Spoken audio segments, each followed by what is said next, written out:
우리 하나님 말씀 보십시다. 하나님 말씀 오늘 구약 성경 사무엘하 15장 24절 말씀입니다.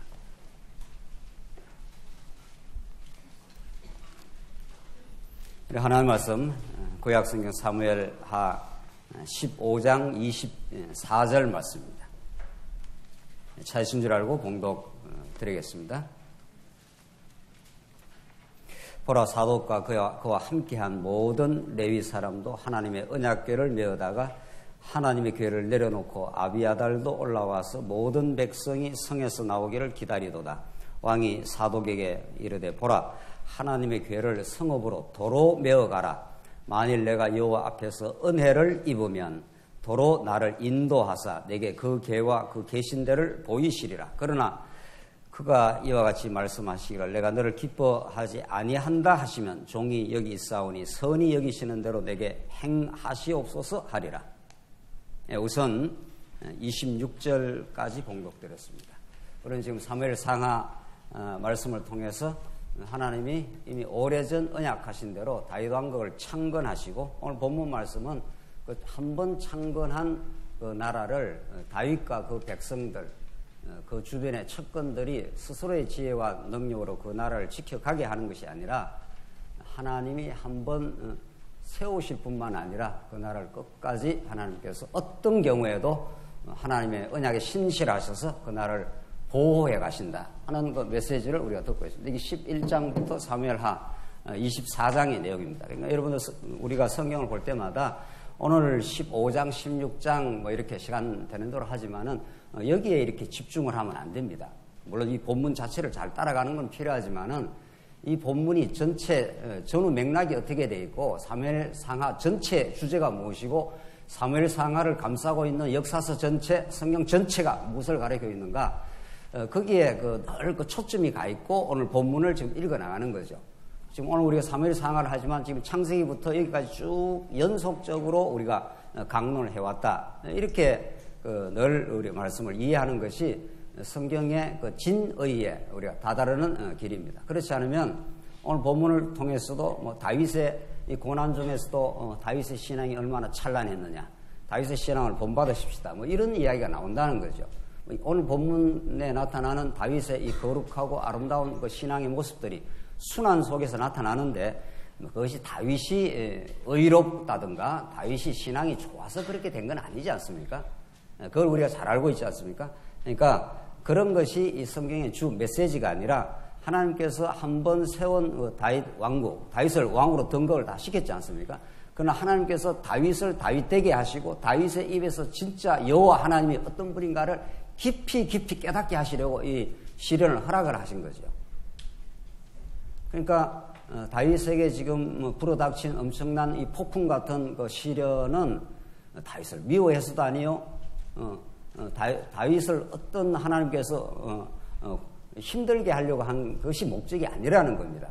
다윗이 지금 힘든 과정을 많이 겪어가지만은 그것은 하나님께서 욥이 고백한 것처럼 나의 신앙을 정금같이 나오게 하시려고 하나님께서 새 친구를 옆에 붙여가지고 그렇게도 욥의 신앙을 테스트하고 어려운 과정을 통과하게 하면서 결국은 욥이 그 찬란한 정금처럼 재련되었고 여호와 하나님을 이제 배우게 된 거죠.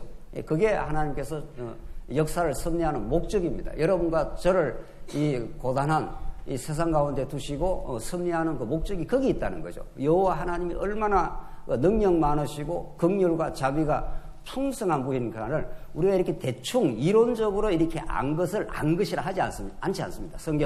성경에서 하나님을 안다, 야다라 이렇게 히브리어 했을 때 하와가 아담과 동침하는 것을 하나님을 안다라는 그 표현의 그 지식이라는 말을 쓴단 말이죠. 우리가 세상에서 뭐 사물을 안다 했을 때 내가 뭐 이렇게 사물이 여기에 5사람이 있는 걸 안다, 이런 그 이론적인 지식이 아니죠. 1 더하기 2는 3이다. 이런 지식이 아닙니다, 성경은.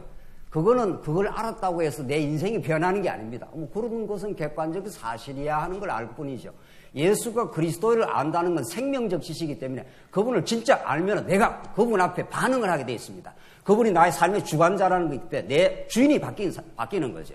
과거에 내가 내 인생의 주인의 삶을 살다가 예수가 그리스도입니다라는 걸 진짜 알게 되면 그분이 주인이기 때문에 그분이 나를 끌어가는 대로 우리는 인정하게 되는 거죠. 거기에 뭐 불만이라든가 거기에 원망이나 그게 있을 수가 없습니다. 사실 원칙적으로 말한다면은 불만이나 원망이 나온다는 건 아직은 내가 주인 노릇을 하고 있다는 증명인 거죠. 자, 그래서 오늘 이 사무엘 상하에 증거되는 하나님을 진짜 안다 했을 때는 이걸 우리가 정확하게 정의를 하고 내려가야 되죠.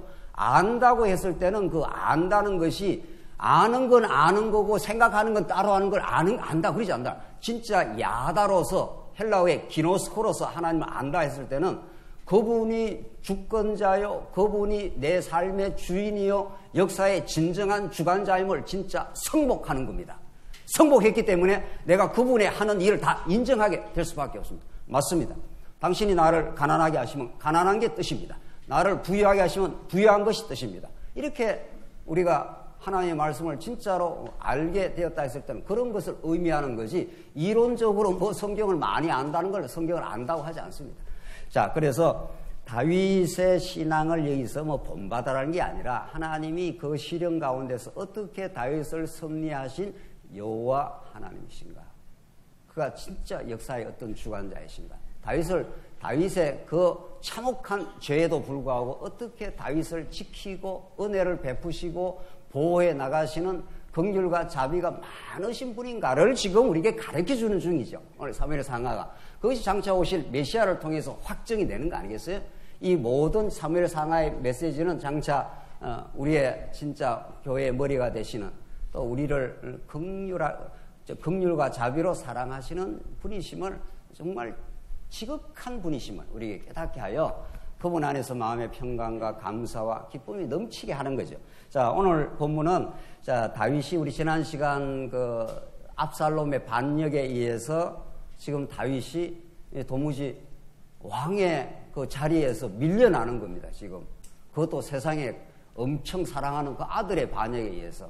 그러니까 다윗은 인간이 겪어야 될 그 참담함을 온몸으로 다 겪은 거죠. 이건 두말할 나위 없이 장차 오실 메시아 예표입니다. 자, 우리가 역사적 사건을 이렇게 따라가지만은 이 사건이 우리에게 진짜 복음이 되는 것은 하늘 아버지, 하나님 아버지 아들, 예수 그리스도가 하나님 아들 아닙니까? 그때 아들 하는 것은 아버지의 모든 권한을 상속받았다 이런 뜻입니다. 우리가 아들한테 상속을 하지 않습니까? 그 아들한테 상속하는 그 이 세상의 그 비유를 그대로 성경은 이제 차용을 하는 건데 아들 하는 것은 아버지의 권한을 그대로 상속받은 자예요. 아버지의 권위, 아버지의 능력, 아버지의 모든 그 소유권 뭐 이런 것들을 아들이 받은 거 아니에요. 그 아들이 이 땅에 와서 조롱받고 십자가 지고 뭐 인간들한테 침뱉음을 당하고 이럴 이유가 없습니다. 예수님이. 그래서 그 예수님을 마침내 부활을 시키고 등극을 다시 하늘 보좌에 높여서 지금 우리 교회에 명실상부한 머리가 돼서 우리를 통치하지 않습니까? 그런 분을 얼마나 예수님을 그 고난 가운데 낮추시는지 모릅니다. 그것이 우리를 향한 끝없는 사랑의 확정이라는 거죠. 지금 다윗이 이렇게 자기 아들한테 수치를 당하고 밀려나가는 이런 사건을 우리가 쭉 읽으면서 우리는 이미 신학적으로, 영적으로 이걸 이제 본문을 여러분과 제가 이제 읽어 나가는 게 중요하죠. 일단 역사를 쭉 설명을 하더라도 최종적으로는 거기에 딱 다다른다는 거죠. 아하, 이게 메시아의 예표의 그림자였구나. 이렇게 해야 이게 우리한테 진짜 의미로, 영적으로 다가오는 거죠. 자, 어떻게 이제 밀려났습니까? 압살롬에게 밀려나는 그 과정에 이제 우리 지난 시간에 이때 사건 기억하십니까?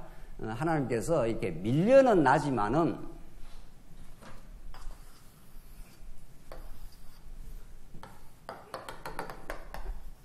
다윗이 압살롬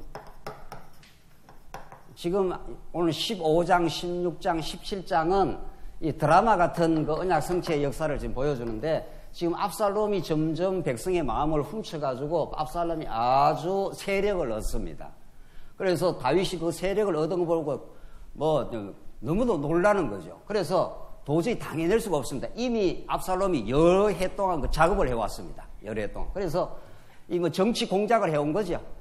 하나님이 세운 왕은 이 다윗인데 이 압살롬이 야심을 품고 또 여러 그 암논 사건이라든가 자기 동생 그 겁탈한 사건 이런 데 다 앙심을 품고 이래가지고 압살롬이 서서히 스스로가 왕이 되고자 합니다. 자, 압살롬이 스스로 왕이 됐으니까 이 나쁜 놈이네. 이렇게 성경 읽으면 정말 성경 정말 모르는 거죠. 정말 잘못 읽는 거죠.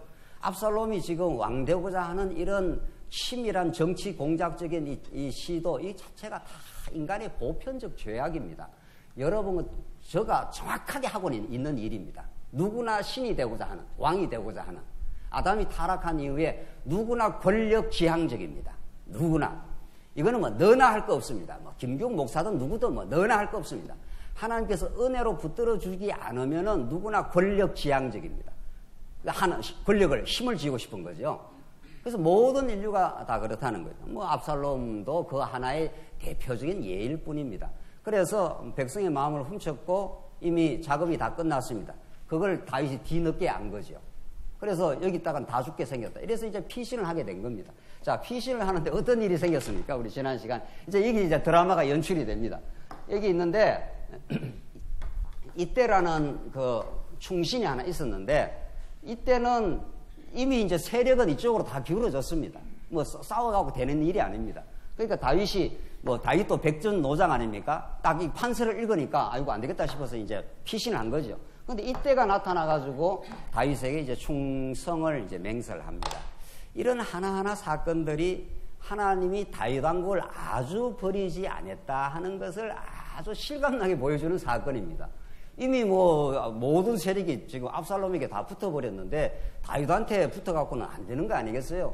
그러나 하나님께서 결국 다윗을 다시 복권을 시키고 다시 나라를 세워가기 위해서 하나님이 필요한 하나님의 사람들을 다 그때 준비를 시켜 놓는다는 거죠. 하나님이 다윗 왕국을 새로 재건설하기 위해서 이런 걸 보면은 정말 이건 우리 오늘 이 시대에도 마찬가지 아니겠어요? 하나님의 나라를 책임지고 이끌어가지 누가 책임지고 이끌어가겠어요? 궁극적으로 말해서 하나님의 나라를 교회를 세울 일꾼들은 하나님이 다 지키고 보호하시고 그때 등장시키시고 그렇게 하신다는 겁니다.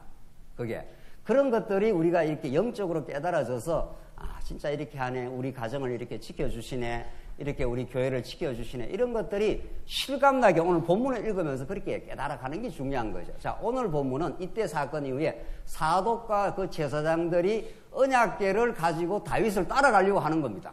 언약궤가 무엇입니까? 언약궤는 성전의 그 지성소에 놓는 가장 중요한 다윗 왕국의 핵심 중의 핵심이라고 봐야 되죠. 우리가 그 느헤미야 우리 공부를 하면은 에스라가 돌아와서 뭐부터 짓습니까? 예. 더운데 같이 하십시다. 같이. 더운데. 혼자만 막 열려면 너무 덥잖아요, 지금. 에스라가 돌아와가지고 뭐부터 한다고요? 이렇게 성곽을 먼저 짓는 게 아닙니다. 성곽이라는 건 나라의 큰 울타리를 만들었다. 에덴이라는 말이 이제 울타리를 뜻하는 거 아니에요. 하나님께서 하나님이 거하시는 집, 하나님의 나라를 이렇게 지을 때 울타리를, 사람도 똑같습니다. 이게 일반 계시하고 특별 계시가 그 메시지가 똑같아요. 우리 사람이 좀 여유가 있으면 요즘 아파트에 사니까 그 별 재미가 없지만 옛날에는 다 집을 지었지 않습니까? 울타리 짓고 이렇게 해서 일가를 형성하지 않습니까? 그래야 우리 가족들이 그 집에서 비도 피하고 이렇게 해서 안온한 어떤 집을 이렇게 하듯이 하나님이 꼭 하시는 일이 하나님이 그런 그 메시지를 갖고 있는 거죠. 그래서 먼저 돌아와서 성전부터 짓습니다. 그 이유가 있는 거죠. 에스라, 느헤미야, 에스더 이렇게 성경이 기록되어 있지 않습니까? 느헤미야, 에스더 이렇게 기록된 게 아니고 에스라, 느헤미야, 에스더 이렇게 기록된 하나님의 그 치밀한 그 정경 배열의 순서가 있습니다. 66권이 그 우리는 정경이라 신학적으로 캐논이라 그러잖아요. 66권을 하나님께서 교회사에서 66권을 성경으로 이렇게 받아들일 때 그분들이 66권의 그 질서와 배열의 의미를 뭐 다 알고 받아들였다 하기는 어렵죠. 우리가 이제 점점 이렇게 성경을 깨닫게 되고 배우게 되고 알게 되다 보니까 이제 알아지는데 성경부터 먼저 딱 짓도록 그렇게 하나님이 해놨습니다. 왜냐하면은 그 이유가 오늘 본문하고 바로 연결이 되는 거 아니겠어요? 성전 안에 언약궤가 있지 않습니까? 성전이라는 것은 하나님이 통치하신다는 그 중심 상징입니다. 내가 여기에 거하겠다 이런 뜻 아니에요. 솔로몬한테 성전을 짓고 내가 내 이름을 그 성전 지성소에 하나님의 살아계신 이름을 그 성전 안에 두겠다 그랬단 말이죠. 그 이름을 두겠다는 거, 하나님의 이름이라는 것은 명목이 아닙니다. 하나님의 이름은 그 실제이기 때문에 내가 이 나라를 지키고 통치하겠다 이런 뜻이죠. 그러니까 다윗 나라에서 가장 중요한 게 뭐냐 말이죠. 이게 성전이에요. 그러니까 에스라가 돌아와서 성전부터 짓고 하나님의 이름이 여기 거하는 곳입니다. 그러니까 출애굽기 40장 마지막에서도 그 성막이나 성전이나 똑같습니다. 역사 진행 과정에서 성막에서 성전으로 자꾸 이제 바뀌는 거지. 의미는 똑같은 거 아니에요? 이 성막을 그 모세가 지었을 때 하나님의 영광이 구름으로 꽉 그 성막 위에 차 있었습니다. 그러면 대단한 하나님의 영광을 그 성막 위에 그 이제 계시를 해준 거죠. 그러니까 이 성막 혹은 성전이라는 것이 하나님이 이스라엘 백성과 함께 하신다. 하나님이 이스라엘 백성을 통치하신다. 이런 가장 뚜렷한 그 상징물입니다. 그게 뭐 두말할 나위 없이 예수 그리스도가 이 땅에 말씀이 육신이 되어 이 땅에 오심에 우리 가운데 거하심에 이렇게 된 거죠. 그 예수님이 여러분과 저 안에 딱 이렇게 좌정을 하시고 우리의 머리가 돼서 통치를 지금 하고 계시잖아요. 그래서 우리가 성전이라 그래요. 우리가 이 건물이 성전이 아니고 이런 건 건물은 부럽고 이런 거죠. 철근 콘크리트 넣은 거, 이건 더위를 좀 피하라고 우리가 만든 거. 이 예배당 교회당 안에 진짜 성전이 우리 안에 있는 거죠. 하나님이 거하시는. 그래서 성전이 그렇게도 중요합니다. 이스라엘 백성들에게 성전을 떠나서는 유다 나라를 생각할 수가 없습니다. 근데 그 성전 안에 지성소가 있고 지성소 안에 뭐가 있습니까? 이 언약궤가 있는 거죠. 그렇죠?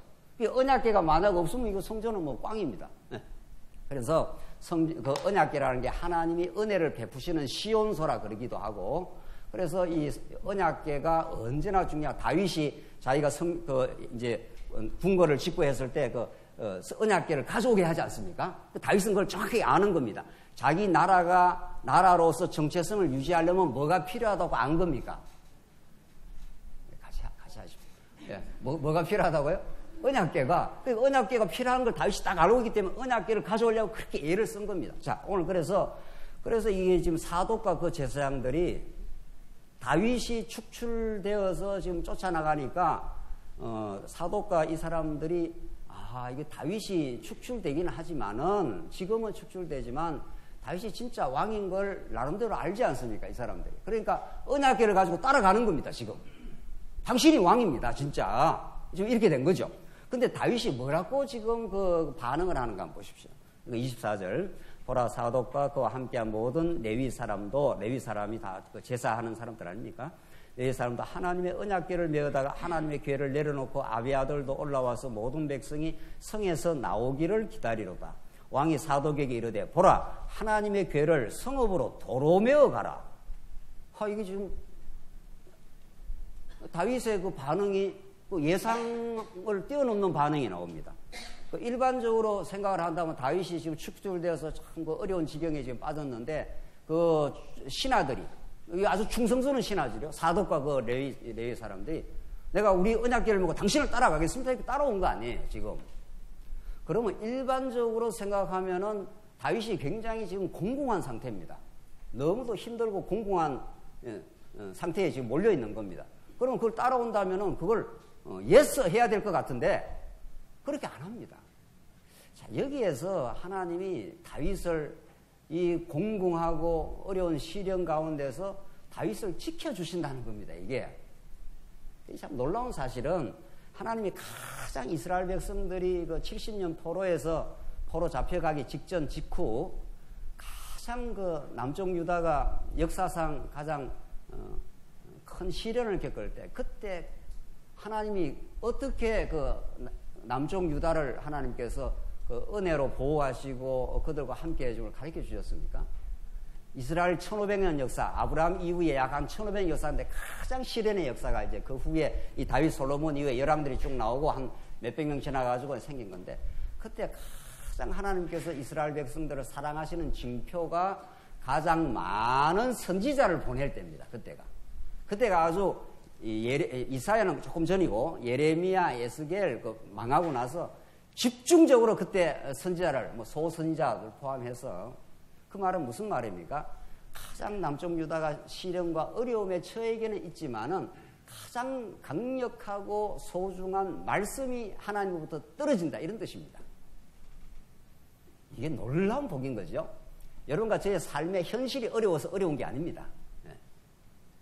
현실이 아무리 어려워진다 하더라도 서로 사도 바울이 감옥에서 빌립보 성도들에게 편지 쓸 때 현실이 룰루랄라 하지 않았습니다. 로마 감옥이라는 게 비참한 곳입니다. 그러나 그때 하나님께서 사도 바울에게 하나님 말씀으로 그들을 사도 바울을 붙들어 줬기 때문에 그 시련 중에 이제 신앙이 펄펄 살아 움직이는 거죠. 오히려 이게 하나님께서 언약 백성을 지켜가는 겁니다. 그래서 다윗이 나를 따라오라 이렇게 하질 않습니다. 내 편이 돼달라 이렇게 안 합니다. 오히려 하나님이 은혜를 베푸시면 내가 다시 돌아갈 수 있습니다. 이렇게 합니다. 거기 그냥 그 자리에 그냥 있으라고 도로 돌아가라 그럽니다. 이 멋들어지는 하나님 중심적 신앙 말이죠. 이게 하나님이 정말 다윗을 붙들어 주는 겁니다. 이 시련 가운데. 다시 한번 보십시오. 25절 왕이 사도에게 이르되 보라 하나님의 교회를 성읍으로 도로 메어 가라. 날 따라오지 마라 이 말입니다. 만일 내가 여호와 앞에서 은혜를 입으면 도로 나를 인도하사 내게 그 계와 그 계신 데를 보이시리라. 이런 걸 정말 그 불꽃 튀는 신앙이라 그럽니다. 정말 그 어두움 가운데 저 멀리 그 터널 저 끝에서 참혹한 그 어두운 캄캄한 터널을 통과하지만은 때로는 우리가 저 멀리서 그 불빛이 등장하는 거나 마찬가지입니다.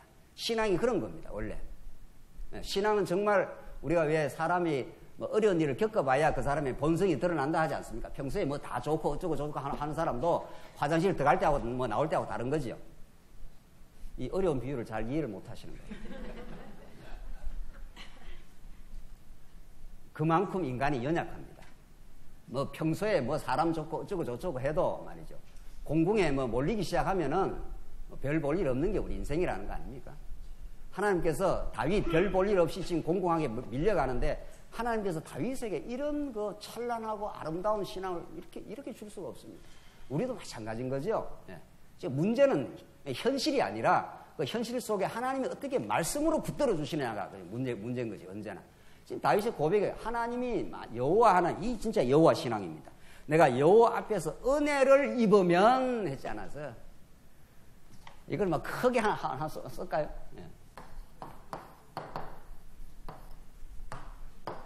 은혜를 떠나서 우리 기독교를 전혀 설명을 할 수가 없는 은혜는 모든 거 하나님께 베푸시는 겁니다. 우리의 건강도 생명도 신앙도 천국도 전부 하나님이 베푸시는 선물입니다. 어떤 거 하나도 하나님이 우리에게 베풀어 주시지 않는 것이 없습니다. 그러니까 다윗이 그걸 안 거죠. 내가 전에 다윗 왕국을 창건하고 다윗 왕이 된 게 내가 왕이 된 게 내가 잘나고 내가 전쟁을 잘 치러서 된 게 아니라는 걸 다윗이 너무도 잘 알고 있습니다. 바세바 사건 겪고 나서는 더 잘 알게 된 거죠. 내가 의로워서 된 게 아니라는 걸. 그러니까 하나님이 바세바 사건을 작정을 하신 거 아닙니까? 하나님의 작정과 허락이 아니면 이 땅에 어떤 것이 발생을 하느냐 말이죠. 다윗이 우연히 실수한 겁니까? 이 땅에 우연이라는 게 없다는 거 아닙니까? 왜 하필 그때 올라가는데 모욕을 하기는 왜 그 타이밍에 모욕을 해야 하기는 그렇잖아요. 또 성경이 그걸 꼬박꼬박 이렇게 기록을 해놨네. 그걸 기가 막히게. 그거는 하나님께서 딱딱 이 타이밍을 이렇게 만들어 간다는 겁니다.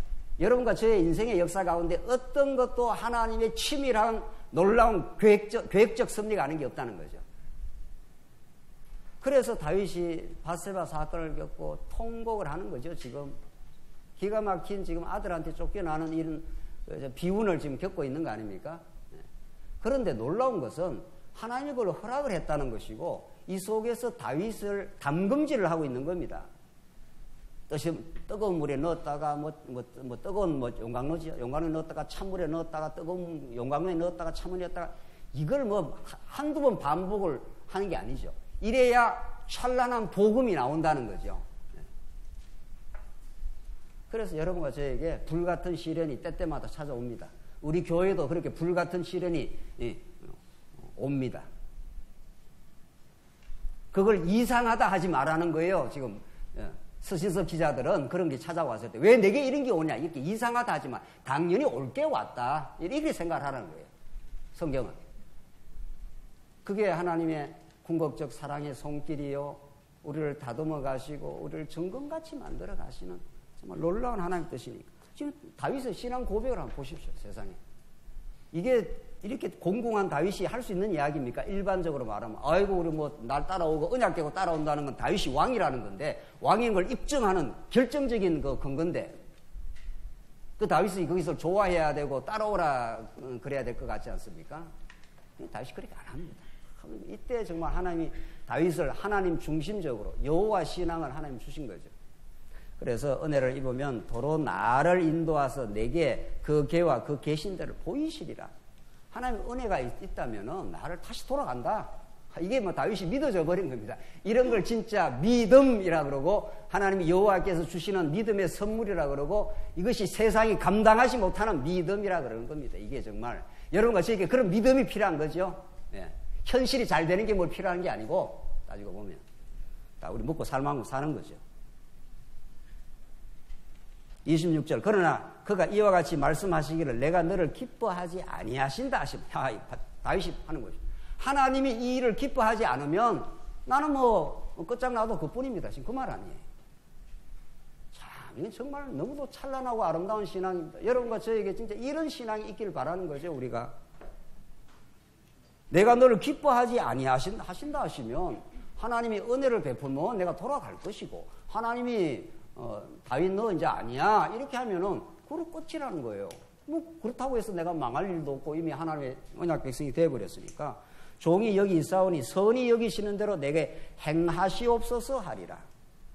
오늘 25절 26절 이게 하나님께서 다윗에게 이전의 역사를 통해서 이미 그렇게 단검질을 해왔고 무장을 시켜왔다가 오늘 이런 최악의 위기 상황에서도 언약에 따라오지 않는 게 맞다고 그냥 돌아가라. 하나님 은혜 베푸면 내가 다시 왕위가 복권된다 이 말 아닙니까? 아니면 그뿐이라는 거예요. 이 신앙의 자유, 이걸 신앙의 자유함이라고 그럽니다. 꼭 이렇게 돼야 되겠다 하면 거기에 사실에 매이지 않습니까? 우리가 이렇게 되어도 좋고 저렇게 되어도 좋다는 거예요. 세상에 이런 사람을 누가 말리겠어요?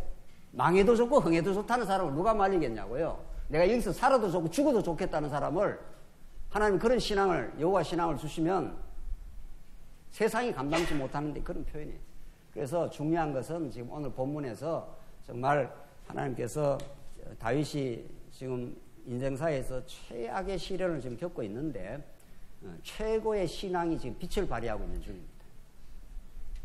27절 왕이 또 제사장 사독에게 이르되 내가 선견자가 아니냐?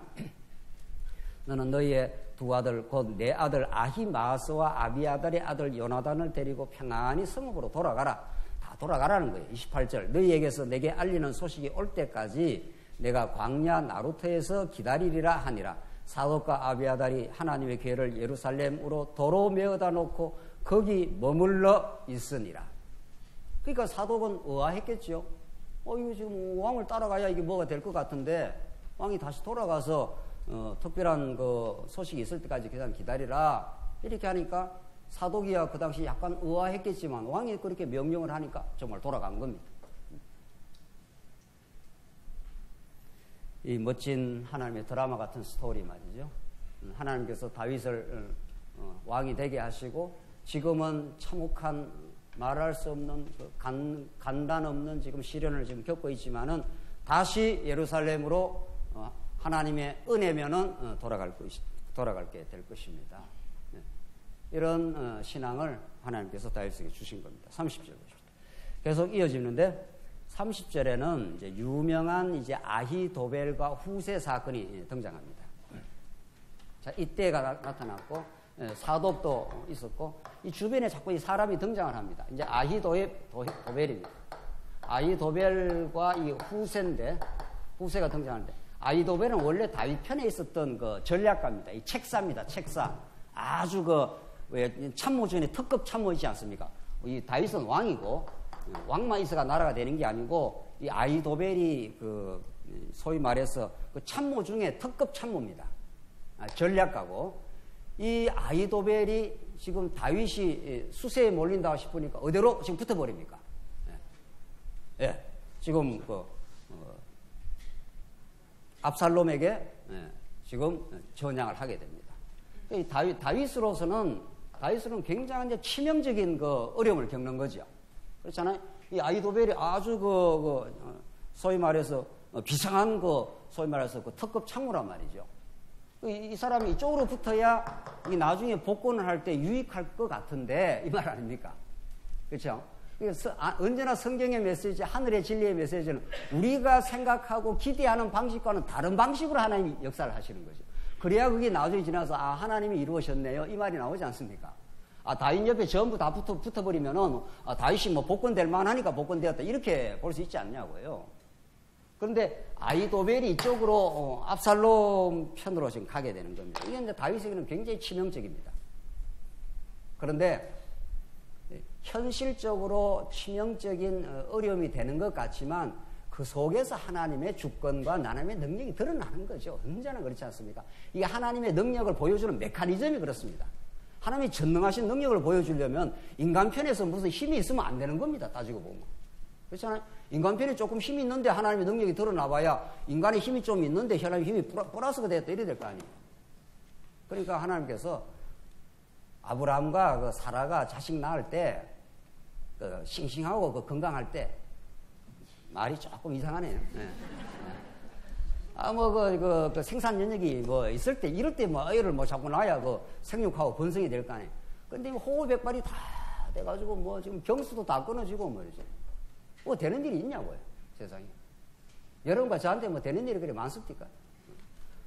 하는 것마다 뭐가 안 되기도 하고, 뭐가 무너지기도 하고, 힘든 일이 닥치기도 하고, 그런 게 우리 인생사죠, 대부분이.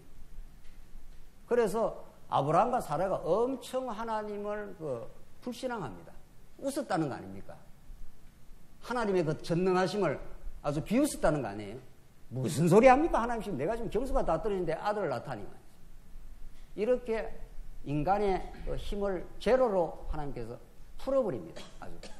그리고 하나님이 이듬해에 진짜 사라에 비해서 드디어 아이가 자라기 시작하는 거죠. 그래서 아브라함과 사라가 너무 감사하고 너무 놀라는 거죠. 야, 이건 정말 이거 안 되는 일을 하나님이 하시네 이래 된 거죠. 지금 다윗도 마찬가지입니다. 아히도벨 같은 이런 책사가 다윗 옆에 딱 붙어 있어야 지금 좀 어려움을 겪지만 다음에 전략을 짜가지고 돌아올 건데 이 아히도벨이 이쪽으로 이렇게 압살롬으로 가버리죠. 그런데 하나님께서 아히도벨을 대응하는 후세를 하나님께서 또 이제 등장을 시킵니다. 그러니까 이래저래 하나님은 우리 인간적 힘이 약화가 되고 힘든 과정이 있어도 하나님이 행하시고 하나님이 우리에게 신앙을 키우시려면은 하나님 정말 기가 막히게 하십니다. 오늘 이 사무엘 상하는 옛날 고대 이야기가 아니고 우리 살아있는 생생한 우리의 이야기입니다. 이게 보십시다. 30절. 다윗이 감람산 길로 올라갈 때 그의 머리를 그가 가리고 맨발로 울며 세상에 이 왕이 맨발로 지금 터덕터덕 지금 걸어가고 지금 우는 이런 처량한 신분이 된 겁니다. 세상에. 그러나 애통하는 자 복이 있나니 그가 위로를 받을 것이며 하는 정말 예수님이 정확하게 우리 인간의 심성도 지금 파악하잖아요. 다윗이 이렇게 울고 처량한 시간들이 있습니다. 울며 가고 그와 함께 가는 모든 백성들도 각각 자기의 머리를 가리고 울며 올라가니라. 도대체 무슨 이런 비극이 이렇게 있냐는 거죠. 자식놈한테 쫓겨가지고. 자, 여기다 이제 설상가상입니다. 31절. 어떤 사람이 다윗에게 알리되 압살롬과 함께 모반한 자들 가운데 아히도벨이 있나이다 하니 다윗이 이르되 여호와여 원하옵건대 아히도벨의 모략을 어리석게 하옵소서. 다윗이 굉장히 충격적으로 지금 이야기를 들은 거죠. 1차적으로는.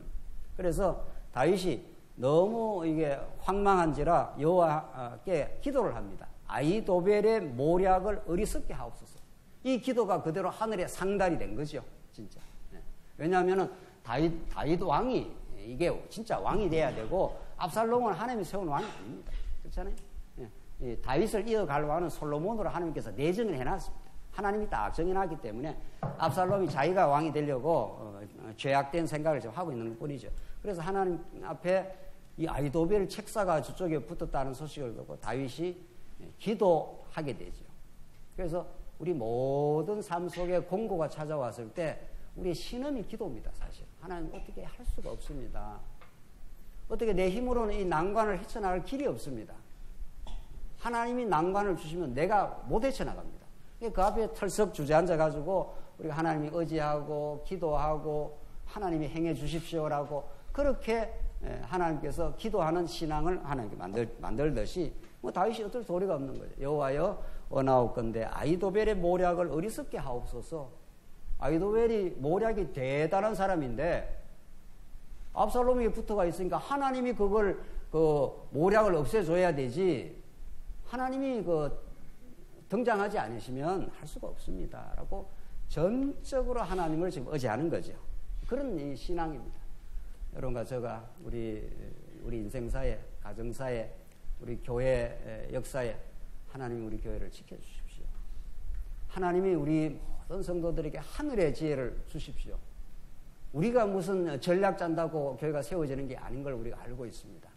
아히도벨 같은 그런 전략자가 없어도 하늘의 그 지혜가 우리에게 임하시면 우리는 새로운 하나님의 나라가 하나님의 뜻 가운데 건설될 수 있습니다. 이렇게 우리가 간절하게 기도하게 되지 않습니까? 32절 다윗이 하나님을 경배하는 마루턱에 이를 때에 아렉 사람 후세가 옷을 찢고 흙을 머리에 덮어 쓰고 다윗을 맞으러 온지라. 기도가 떨어지자마자 하나님의 기도 응답이 후세를 통해서 드러납니다. 33절 다윗이 그에게 이르되 내가 만일 나와 함께 나아가면 내게 누를 끼치리라. 후세가 다윗에게로 지금 오는 겁니다. 후세가 이게 아히도벨의 모략을 어리석게 해달라는 기도가 있자마자 후세가 다윗 편으로 지금 오려고 하는 거죠. 자, 그런데 이제 다윗이 뭐라고 그럽니까? 나와 함께 가면 네가 힘들어진다. 내가 지금 쫓겨나는 입장이다. 이러면서 다윗이 이제 후세에게 역할을 주는데 34절 보십시다. 그러나 내가 만일 성읍으로 돌아가서 압살롬에게 말하기를 왕이여 내가 왕의 종이니이다. 전에는 내가 왕의 아버지의 종이었더니 후세가 그러니까 왕의 아버지의 종이었는데 이제는 내가 왕의 종이니이다 하면 압살롬에게 지금 그렇게 말하는 거예요. 이제는 내가 왕의 종이니다 하면 내가 나를 위하여 아히도벨의 모략을 패하게 하리라. 이 말이 무슨 말입니까? 다윗 나와 함께 있지 말고 그냥 압살롬한테 가거라 이 말입니다. 압살롬한테.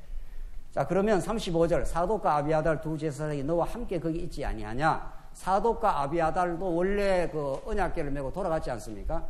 그렇게 거기 있게 되니까 내가 왕의 궁중에서 무엇을 듣든지 사독과 아비아달 두 제사장에게 알리라. 이게 무슨 말입니까?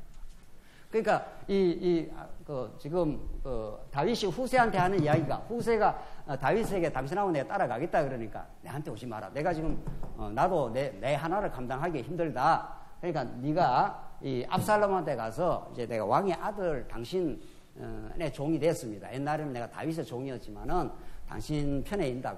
그러면 그렇게 만약에 받아주면은 압살롬이 거기 가서 같이 지내라는 거예요. 그래서 같이 지내면 여기에서 압살롬 궁에서 일어나는 모든 일을 이제 그 후세도 일종의 그 전략가란 말이죠. 책사입니다. 아히도벨도 책사고 여기도 책사예요. 책사 A, 책사 B인 거예요. 그러니까 지금 하나님은 이 조정을 누가 하십니까? 하늘에서 이렇게 조정을 하고 계시는 거죠. 아히도벨이 지금 압살롬의 편에 붙어갖고 굉장히 압살롬의 그 세력이 강력할 뿐 아니라 그 전략까지 까가지고 붙었으니까 얼마나 그 기세가 등등합니까? 근데 하나님이 아히도벨 옆에다가 누구를 딱 붙여요? 후세. 이름도 너무 멋있잖아요. 후세. 후세를 옆에다가 붙여갖고 아히도벨이 하는 그 모략을 후세가 나중에 꺾어버립니다. 자, 이건 정말 하나님 살아계심이에요. 정말. 이 정말 하나님이 다윗 왕국을 다시 복귀시키려는 생생한 게 정말 이런 드라마가 없습니다. 그래서 우리가 드라마를 안 봐도 이 생생한 언약 성취의 이 드라마가 너무 재밌는 거죠. 표정을 보니까 별로 재미가 없다는 표정이신지. 너무 이거는 어쩌 세상에 이런 정치가 없습니다. 그래서 우리가 그런 말을 했잖아요. 이 정말 하나님의 정치. 예. 하나님의 정치의 그 책략을 누가 당해내겠느냐. 하나님이 온 우주를 이렇게 보고 이렇게 아이도벨을 저 압살롬 붙여가지고 압살롬이 아주 기고만장하게 하고 하나님 후세를 딱 붙여가지고 결국 나중에 이제 우리 다음 시간 좀 가면은 후세의 전략이 아이도벨을 패하게 만들어버립니다. 그래서 정말 이 하나님의 거룩한 정치, 예수 그리스도가 우리 교회의 머리가 되셔서 우리 모두에게 하나님의 말씀에 깨달음을 주시면 그 지혜를 깨달아서 우리가 그렇게 지혜 따라 살아가면 하나님이 전체 그림을 그려 가시는 거죠. 그러니까 뭐 다윗은 네가 내 따라오면 힘들다. 그냥 여기 가서 그냥 있거라. 그래서 여기에 무슨 그 소식이 있으면 그때 알려주라. 그래서 36절 그들의 두 아들 곧 사독의 아히마스와 아비아달의 요나단이 그들과 함께 거기 있으니 너희가 듣는 모든 것을 그들 편에 내게 소식을 알릴지니라 하는지라. 다윗의 친구 후세가 곧 성읍으로 들어가고 압살롬도 예루살렘으로 들어갔더라. 자, 그러니까 하나님께 다윗에게 지혜도 주신 거죠. 여러분들 이제 우리 여성 동지들은 군에를 안 가서 잘 모르시는 군에 가면은 정보, 작전, 군수, 인사 뭐 이렇게 우리 때는 그 내과가 있습니다. 그러니까 작전은 실제로 이제 작전을 치르는 거고 인사는 이제 인사 배치를 하는 거고 그 정보 분야가 있어요. 정보라는 게 적진의 그 정보를 이렇게 살펴가지고 이렇게 정보를 가져오면은 그 적진이 어떻게 돌아간다는 정보를 파악하면은 전쟁은 거의 어떻게 됩니까? 이겨놓은 거나 어떻게 해요? 마찬가지 아니겠어요? 탱크 부대가 어디로 온다, 뭐, 어디에 지금 중요한 군사가 배치되는 이 정보가 이쪽에 돌아와 버리면은 그 전략을 세우기가 너무도 좋은 거죠. 그래서 그 정보 분과라는 게 그 군대에서 아주 중요한 그 분과입니다. 우리 남성 동지들은 대충 알잖아요. 예. 그래서 다윗이 하나님께서 이게 만약에 후세가 다윗을 따라왔다 치십시다. 그럼 어떻게 되는 겁니까? 이쪽은 깜깜이가 되는 거죠. 뭐 여기는 어떻게 돌아가는지는 모르는 거 아니겠어요? 근데 다윗은 정말 하나님 믿는 신앙으로 날 따라오지 마라. 그냥 너는 거기 있어라. 사독도 날 따라오니까 너도 거기 있어라. 하나님이 복권시키면 복권시킬 것이다. 그 여호와 신앙이 그 바닥에 쫙 깔려 있는 거죠. 그러니까 다윗이 무슨 전략을 잘 세워서 그런 게 아니라 하나님 여호와를 믿는 그 신앙의 바탕이 깔려 있으면 그때마다 어떤 하나님께서 지혜를 주시고 판단해 가게 되는 거죠. 그러니까 여러분과 제가 정말 이렇게 하나님 말씀을 자꾸 배우는 이유가 뭡니까? 세상에 사무엘 상하가 이렇게 되었다는 무슨 이론을 잘 이렇게 정리를 하려고 배우는 게 아니지 않습니까? 정말 여호와 하나님이 살아계시고 다윗 왕가를 창건하신 하나님께서 다윗 왕가를 창건했습니다. 그리고 하나님께서 건립도 다 하고 했는데 하나님께서 시련을 주신 거 아니에요. 그 시련 중에서도 하나님이 철저하게 보호하시는 여호와 하나님의 신앙을 키우려고 우리가 지금 이 말씀을 듣는 거 아니겠어요? 그러니까 시련이 오고 우리한테 어떤 불같은 어려움이 와도 하나님이 나를 또 증거같이 나오게 하려고 그랬지. 이렇게 자꾸 우리가 현실만을 보는 게 아니라 현실을 지금 지배하시고 운행하시고 장악하시고 통치하시는 여호와 하나님의 그 주권적인 손길을 생생하게 느끼는 게 우리 신앙을 가지게 하는 거죠. 그게 제가 서두에 말한 대로 무슨 이론적인 지식이 아니라 야다로서 히브리어 라다라는 것은 생명의 지식이니까 말이죠. 여호와 하나님 아는 것이 내 생명이 되고 실제가 되는 거죠. 맞아, 괜찮아, 하나님께서 인도하실 거야, 이렇게 되는 거죠. 이론적 지식이 여러분들 얼마나 무력한가 아십니까? 생명적 지식이 얼마나 생생하게 살아있는 지식인지 아시냐고요? 이론적 지식은 1 더하기 2는 3이다 하는 거 여러분이 저가 알아도 그만이고 몰라도 그만입니다. 그거는 이론적 지식은. 물이 H2O로 돼 있다. 그거 뭐 알아도 그만이고 몰라도 그만이에요. 그런 거는. 그런 거 알면은 요 지식이 하나 넣는 거죠.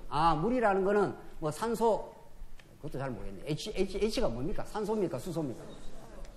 수소 2개하고 H2O, O가 산소니까. 그런 거는 뭐 알아도 그만이고 알면은 좀 지식이 넣는 거죠. 이 사물에 대한 지식이 넣는 거죠.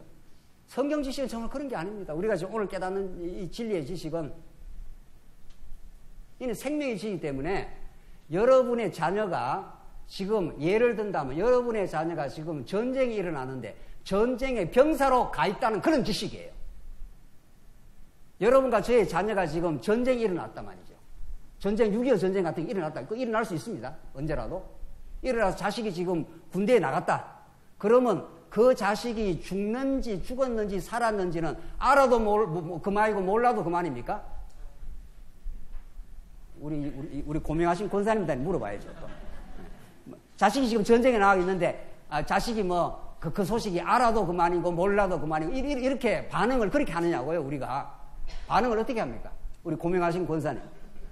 만약에 소식이 한 일주일에 한 번씩 온다. 그러면 그 편지가 막 날아오면 어떻게 반응을 합니까? 가슴이 떨리죠. 왜 가슴이 떨리고 그 막 편지가 오는데 그 편지가 그렇게 벌벌 이렇게 하느냐 말이죠. 아직도 살아있다. 우리 자식이 어느 전선에 지금 살아있다. 이런 소식 딱 오면 어떻게 됩니까? 할렐루야 하는 거죠. 자식이 살아 돌아왔다 그러는데 덤덤하게 살아 돌아왔구나. 살아있구나. 이런 인간이 있습니까? 세상에. 그런 부모가 있냐고요. 그러니까 우리 지금 하나님의 말씀이라는 게 무슨 알아도 그만이고 몰라도 그만인 무슨 세상 지식하고는 너무 다른 겁니다. 세상 지식은 그냥 지식이 늘어나요. 이 머리통 속에 지식이 늘어난다고요. 그거는 내 감정과 내 인격과 내 인생의 운명에 지장이 없어요. 그런 거 몰라도. H2O가 물이니 뭐니 이런 거 몰라도 우리 인생이 살아가는데 지장이 없다고요. 그러나 생명의 지식, 우리 자식이라는 건 내 생명이기 때문에 그 자식이 전쟁에 나가서 지금 사느냐 죽느냐는 온 인생의 관심사예요. 그게. 그렇겠죠? 여러분과 저게 그걸 향해서 살지요. 사나 죽으나 그걸 위해서 지금 촉각을 곤두세우고 있겠죠. 예수가 그리스도라는 말씀이 그런 말씀이에요. 세상에. 예수는 그리스도래. 알아도 그만 몰라도 그만이고 내 인생에 아무 변화도 생기지도 않고 말이죠.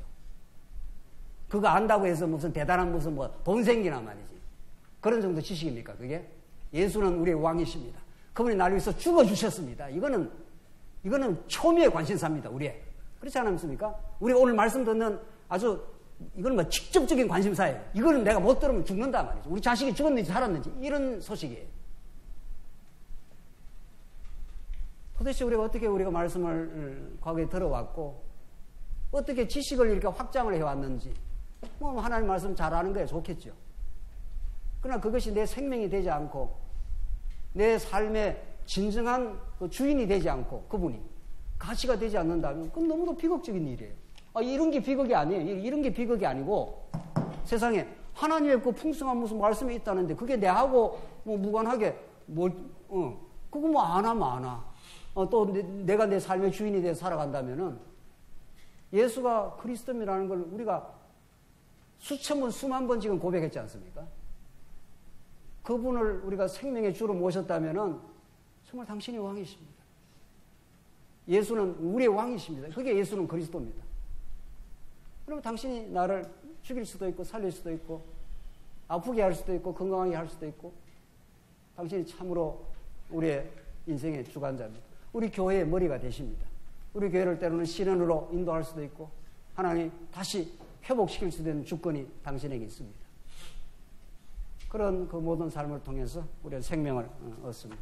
오늘 이 본문의 말씀이 우리 모두에게 참된 진정한 생명의 양식이 되기를 바랍니다. 기도하십시다. 자비하신 하나님 아버지, 하나님 다윗에게 시련을 주지만 구세를 통해서 사독을 통해서 그 주변의 모든 하나님의 손길들을 통해서 다윗이 마침내 왕자에 복귀하여 하나님 여호와를 여호와만을 찬양했듯이 참 우리 예수 그리스도가 이 땅에 왕으로 찾아오시고 우리를 지금 통치해 주셔서 감사합니다.